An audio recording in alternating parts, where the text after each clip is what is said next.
Tinabeth Pina. From scientifically tracking your fitness goals to vibration training, we're about to explore the science of exercise. Science in You starts now.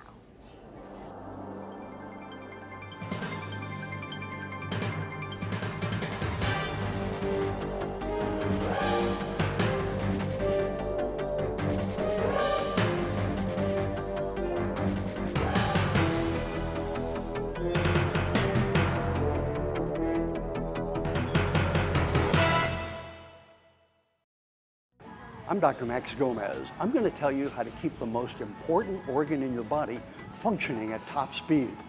Exercise and your brain, coming up on Science in You.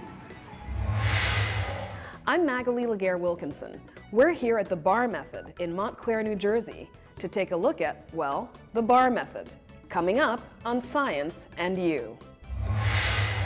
I'm Anne Riddell. You've seen them at the gym, you've seen people jogging with them in the streets. With fitness bands and step counters, wearable exercise technology is everywhere. We'll see what it's all about ahead on Science and You. I'm Tinabeth Pina. What's the difference between a sprinter and a marathoner? Stick around to find out. Coming up on Science and You. Hi, I'm Ernabel Demillo. So life can be distracting, from smartphones to, well, just city living. So how do we calm our brains? Well, it could be as easy as a stroll through the park. I'll have that story coming up on Science and You. I'm Dr. Max Gomez. What do you fear most about growing old or getting sick? A lot of people say it's this, losing their memory, even getting dementia or Alzheimer's. Now, what if I told you there was something really simple you could do to keep your brain functioning at top efficiency? And it's something you might already be doing. It's exercise. Ask people why they exercise, and you might hear, for my heart, to lose weight, so I look better and my clothes fit, so I can have dessert. Things mostly related to their bodies. What you might not hear as often is how exercise is good for your head. There's a significant difference for me in terms of my mood and my mindset, my disposition when I get to the gym and when I don't get to the gym. I recently took a national certification test, and exercising before that test, I don't know, the answers came quicker, the answers came clearer. Turns out exercise is good for almost everything that ails us. Study after study shows when they look for factors that seem to benefit cancer, Parkinson's, Alzheimer's, aging, depression, exercise always steps in as a beneficial factor. What's not clear is exactly how exercise does all these good things, especially when it comes to the brain. One obvious idea is that exercise increases blood flow. An awful lot of the way that the brain works has to do with the blood vessels and the flow of blood through the brain. The brain is particularly demanding of oxygen. So the things that are heart healthy or healthy for your blood vessels are probably also healthy for your brain. And in fact, Dr. David Jacobs followed 2,700 men and women for 25 years and found that teenagers and young adults who did better on treadmill tests tended to do better on memory and problem-solving tests in middle age. A number of other studies found that exercise, even when older, benefits what's called age-related memory decline. Dr. Scott Small, head of the Alzheimer's Research Center at Columbia University Medical Center, says that may be because exercise actually grows new brain cells.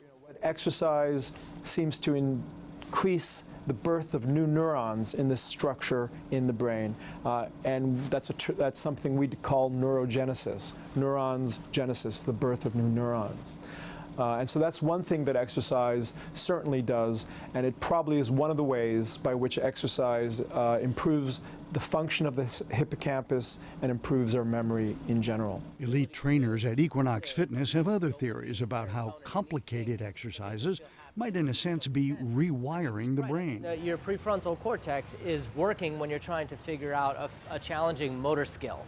And so, your prefrontal cortex is also if you're trying to just kind of reason something, or you're just trying to, plan a task or something along those lines. So there's a lot of similarities, between the two. Similarly, numerous studies find that children who engage in physical activity at school get better grades. Here's one last bit of information about exercise and your health. Scientists have found that people who are not physically active, well, their risk of dying is the same as for people who smoke. And we know how healthy that is for you. So you don't have to be a gym rat, you just have to get out and move. Your body will thank you and you'll think clearer. For Science and You, I'm Dr. Max Gomez.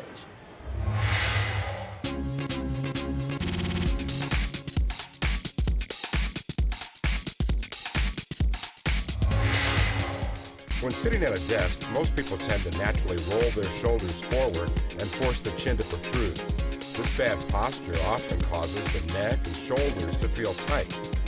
One exercise to combat this tight or achy feeling is this easy trapezius stretch. The trapezius muscle is a flat triangular muscle that covers the back of the neck, shoulders, and upper back. To target this muscle, first come to the edge of your seat and sit tall. Drop your chin forward to the chest and hold it for 10 to 30 seconds. Return your head to center. This will help stretch the back of the neck. Next, to deepen the stretch into the shoulder area, drop your chin to your chest and lean one ear toward the shoulder. Allow yourself to feel the stretch. Make sure not to hold your breath as you lengthen the stretch for 10 to 30 seconds. Repeat the stretch on the opposite side.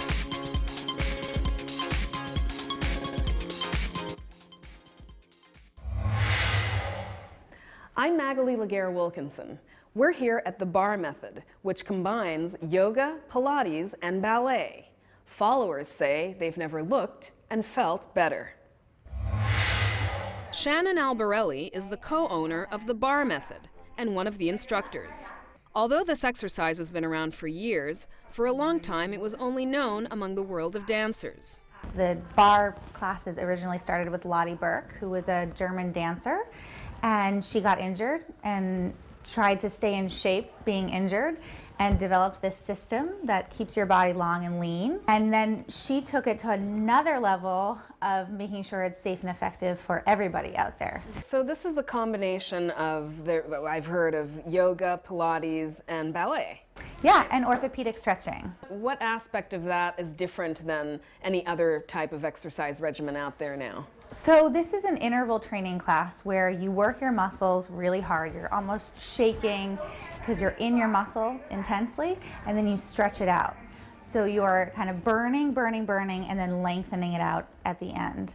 So what you're doing is you're heating your muscles up and stretching it at a time when it can take the stretch better.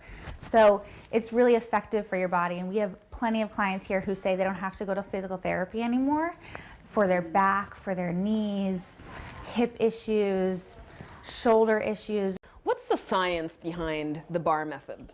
It was studied by a physical therapist every step of the way. So there's a reason you do everything at the time that you do it and the way that you do it. It's really designed for any body shape and any age. And if you come in even with an injury, our teachers are highly trained. That's another thing that sets us apart from other studios, is that it's a 6-month training process to even get certified. And you have to know all the modifications for all injuries out there. People who are watching are going to think, well, okay, I'm seeing all this, I'm doing all this. Can I lose weight doing the Bar Method? Yeah, absolutely. It's really about losing inches here and not so much weight. And every year we're shocked. People lose 15 inches, 8 inches. People that you're like, where were those inches? It's amazing. So you absolutely do lose weight, and more importantly, you tone and shape your body in a way that makes you feel really confident. How often do you have to do this, and for how much time, so you can start seeing results? Yeah, so each class is 60 minutes, and we recommend 3 to 5 times a week for it to be effective. And does it ever plateau? I mean, do you ever get to a point where you're thinking, okay, I can do this now with my eyes closed? Just when you think that you've plateaued, it just becomes even more intense. So actually, we have a lot of clients who say that the class becomes harder with time, not easier, because you know how to get into the position correctly and get right into your muscle immediately. So everyone finds it very challenging. I've had no one say that it's just become easier with time. Across the river in Soho, Alwyn McCormick at Movement and Beyond explains the benefits of gyrokinesis and gyrotonics. Like the Bar Method, gyrokinesis and gyrotonics were developed by an injured dancer. But that's where the similarities end. There is more of like an Eastern medicine kind of connection. I see. Of like your acupuncture points and like the, you know, in the idea of acupuncture, a needle goes in and it kind of breaks the barrier so that things flow. And so that's the connection. Idea here is that like you're breaking that stagnation so that then the body is flowing. So it's like, I always think of like a dam and then like it breaking in the water being able to rush through. So it's like any kind of stagnation that's in the body, if it resides as like tension or if it resides as pain, if you move through that and stuff, then it's like it gives you a sense of relief. Gyrotonics and gyrokinesis involve a lot of movement that may seem odd to watch, but the studied benefits are proof that this too is safe and effective. And so this uses the whole body. So it evens everything out. Exactly. So the idea is that like you use everything at the same time and you don't just work out like your bicep. So it's different than the gym when you would go and do bicep curls. Here we don't have bicep curls, we have like upper body strengthening. So you're using everything from your feet all the way up through your body to make the connections to your arms and things like that. And another distinction from traditional exercise as we know it. The weight is not like designed to like work like against you, it's designed to work with you.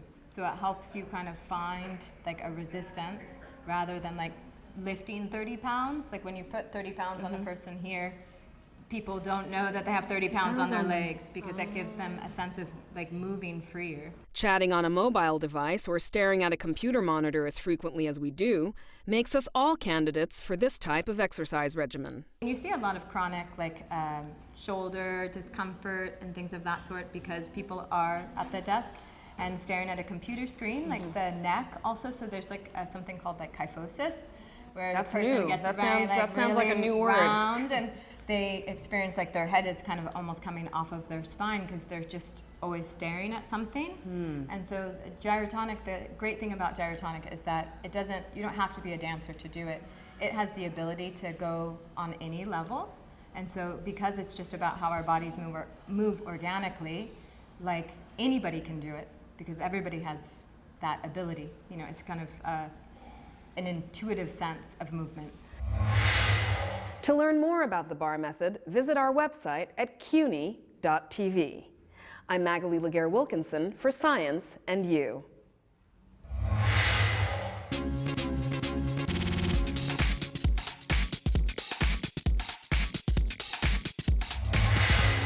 A great exercise to make sure you're staying loose is shoulder rolls. From a sitting position with a lifted core, begin by squeezing your shoulders up to the ears. Fluidly glide them back so that you're squeezing your shoulder blades together and circle them to press the shoulders down, away from the ears. Try to smoothly draw circles with your shoulders. Make those circles as large as you can. Do 10 to 20 shoulder rolls to keep your body loose. I'm Anne Riddell. Fitness bands seem to be all the rage these days, on your wrist, on your keychain, or tucked in your shoe. Just what do these wearable pieces of exercise technology do? And are they essential workout tools or a passing fad? Take a look. They're supposed to be worn 24 hours a day no matter what you're doing. They're supposed to register every calorie you burn, whether it's getting up and going to the kitchen or if you're running around the block. There is an accelerometer inside each of the devices. And as you move your body, they go up and down, and every time you go up and down, it registers as a movement or a footstep, perhaps, and they count it. Most of the devices do have a display that will tell you the time, how many steps you're taking, what type of activity you're doing. Tech writer Doug Olenek says beyond just tracking your motions, these devices interface with our computers and phones to help visualize and use that data. These are meant to integrate with your smartphone or your laptop computer as they go to a website. So the data is stored on here and via Bluetooth or sometimes Wi-Fi. It'll be transferred to your smartphone where you could then observe your daily activity. These are very big motivating tools for people.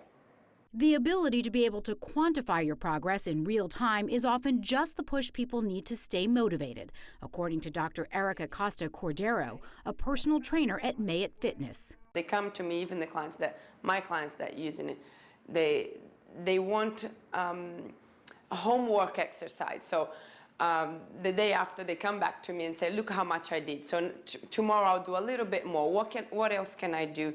And they keep track with this, so it's very nice. This new technology often comes with issues, but it's always improving and expanding into new territory. You need to be precisely where you put and which kind of exercise you do. For example, if you're doing the bike and you have them on your wrist, it's not going to count. Or if you're on your desk, sitting down, and you move your arms, it's counting as an exercise in burning calories, but you're actually not doing a physical exercise, you're just moving your arms. So some of these already do heart monitoring as well as sleep. They're also trying to make these combination fitness bands and smartwatches, where they do much more than just keep track of your fitness. They give you direct access to your cell phone or smartphone. They'll give you location information, how far you've run. When used properly, you won't need to be a personal trainer to see the benefits. It's not only for people like me or personal trainers, it's for everybody out there that want to keep track of what they're doing. The jury is still out on whether or not fitness bands are a fad or not. I personally think that they're going to get better and better because that is how technology normally works. They will figure out the problems with tracking steps and being more accurate, and I believe that they're here for the long haul. With interest in personal health at an all-time high, the demand for fitness technology doesn't show any signs of slowing down. And as long as there's a market, you can be sure sports and tech companies will continue to develop increasingly advanced and intricate devices to aid our workouts. I'm Anne Riddell for Science and You.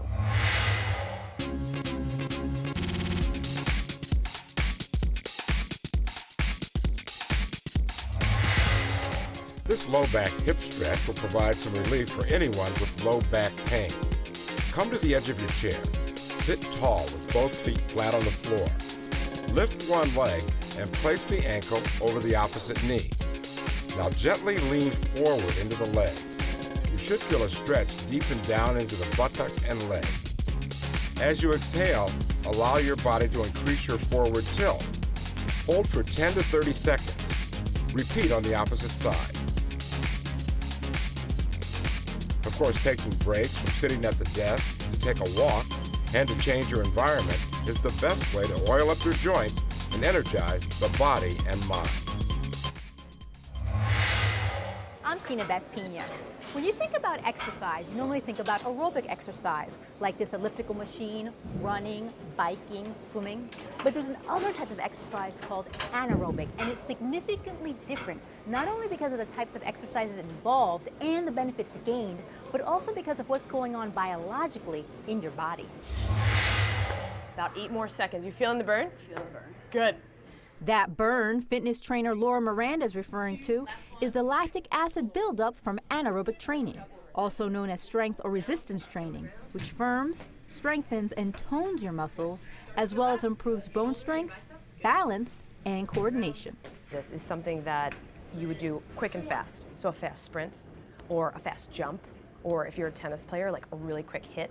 We have a certain amount of energy for 0 to 30 seconds. Okay? It's one system that we use, that our body utilizes, and once that 30 seconds is up, it's out, it's done.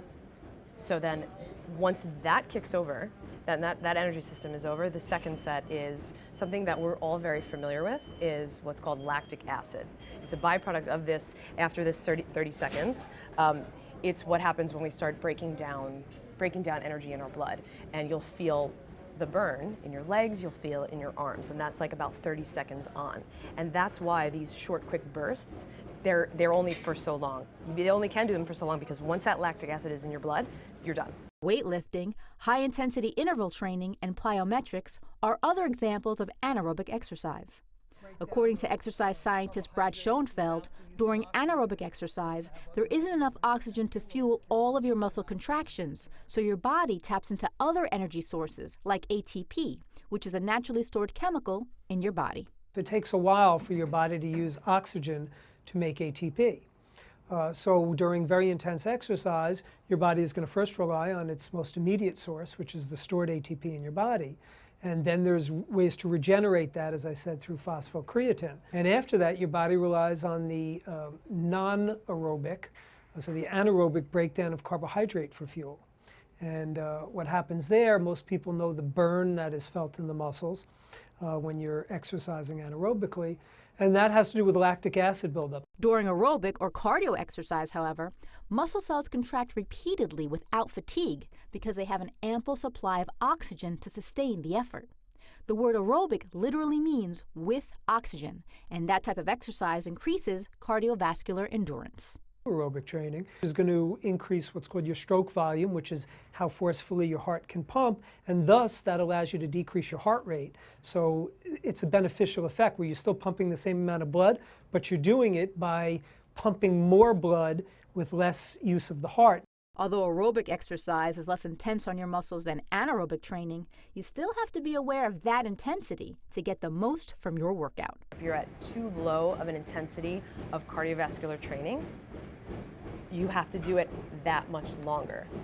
So that's fine if you want to walk on the treadmill and flip through Time magazine, but you better be on there for 2 hours to get the same benefit that you would get in about 30 to 40 minutes. Aerobic exercise also has a different effect on your metabolism than anaerobic training. Aerobic exercise will burn more fat during the activity itself, depending upon the intensity of your aerobic exercise. Whereas with resistance training, you burn fewer calories during the activity, but you burn more after the exercise is over. That's called EPOC, which stands for excess post-exercise oxygen consumption. And it's called the afterburn.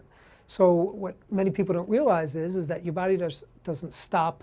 The benefits don't stop the minute you stop training. Jogging about will cause EPOC to be elevated for about an hour to 2 hours max, whereas resistance training can go for 48 to 72 hours after exercise where your metabolism stays elevated. Doing both aerobic and anaerobic exercise at any age can significantly improve your overall health. Not only do you get metabolic benefits from exercise, but it can also aid in preventing osteoporosis and lessening depression, among other things. Which exercise you choose is up to you. It really depends upon what they're looking to do in their lifestyle. If you don't need to walk or jog very long distances in your life, which many people don't, then anaerobic exercise might be all you need. Now, that doesn't mean that, and I'm certainly not saying that there's not a benefit to aerobic exercise. There is, but it would depend upon what you're looking to do.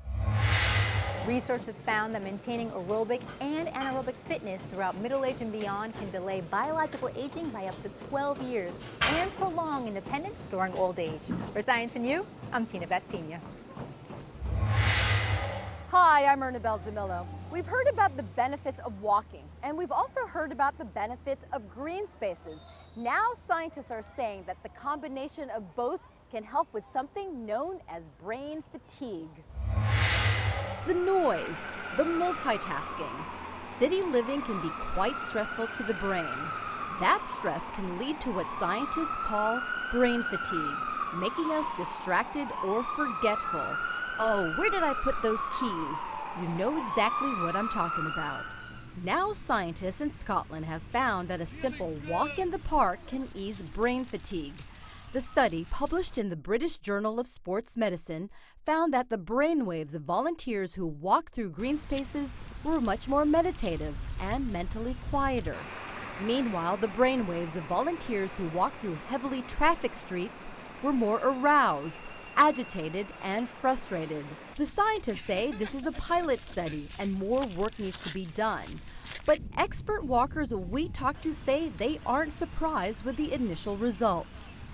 When I walk, I seem to solve the problems of the world in my head. I just look at the trees and my mind wanders, and it really does make you calm, it makes you happy.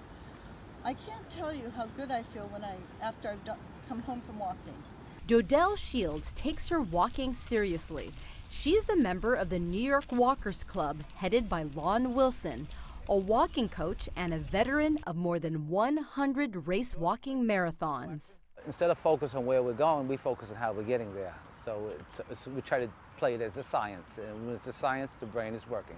Like the Scottish scientist, Wilson emphasizes that walking through the park, especially when one is race walking, doesn't mean we aren't paying attention. Our brains are very much still engaged, Wilson says. It starts with your first step and your first deep breath. Now you're breathing and you're almost reaping the oxygen off the leaves. You're taking all of the beautiful atmosphere. You're noticing what's going on around you. That's one thing we didn't notice when we were runners. Everything was more of a blur, and then you picked it up and it was even more blurrier. But you can just, the ambiance and the endorphins start kicking in. So you clear your head. And it's best to unplug 100%. I never walk with music. I don't like to be distracted. I just like the act of walking itself and enjoying whatever natural sounds there are. But some of us, well, we just can't turn it all off. When you're walking, do you have any of your smart devices around you? Do you answer your cell phone? Do you look at your texts? Or you try not to do that? I'm in real estate, so I'm kind of plugged in 24/7. Well, at least Gary is outdoors in Central Park answering those calls. So next time you need to take a mind break, just walk to little green space. I did, and I feel a whole lot clearer. I'm Ernabel Demillo for Science and You. That's our show for today.